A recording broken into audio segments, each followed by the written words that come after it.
അസ്സലാമു അലൈക്കും വറഹ്മത്തുള്ളാഹി വബറകാത്തു.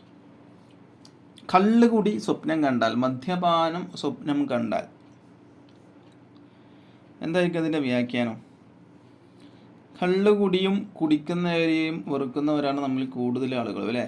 അതിനെ സപ്പോർട്ട് ചെയ്യുന്ന മുസ്ലിങ്ങളിൽ തന്നെ കുടിക്കുന്ന ആളുകളും അതിനെ സപ്പോർട്ട് ചെയ്യുന്ന ആളുകളൊക്കെ ഉണ്ട്. പക്ഷേ ഭൂരിഭാഗം ആളുകളും, അത് ഇസ്ലാം മതത്തിലുള്ളവരായിക്കോട്ടെ അല്ലാത്ത മതക്കാരായിക്കോട്ടെ മറ്റ് വിശ്വാസികളായ ആളുകളായിക്കോട്ടെ, അവരൊക്കെ എന്താക്കുന്നവരാണ്? കള്ളിനെ വെറുക്കുന്ന ആളുകളുമുണ്ട്, സപ്പോർട്ട് ചെയ്യുന്ന ആളുകളുമുണ്ട്. അപ്പോൾ അധിക പേരും കള്ള് കുടി മദ്യപാനം വെറുക്കുന്ന ആളുകളാണ്. എന്നാൽ ഇതിൻ്റെ വ്യാഖ്യാനം എന്തായിരിക്കും? ഒരു മഹാന് അവിടുത്തെ ഒരു കിതാബിൽ 138 പേജിൽ പറയുന്നു, ഒരാൾ കള്ളുകുടിയും സ്വപ്നം കണ്ടാൽ അതിൻ്റെ വ്യാഖ്യാനം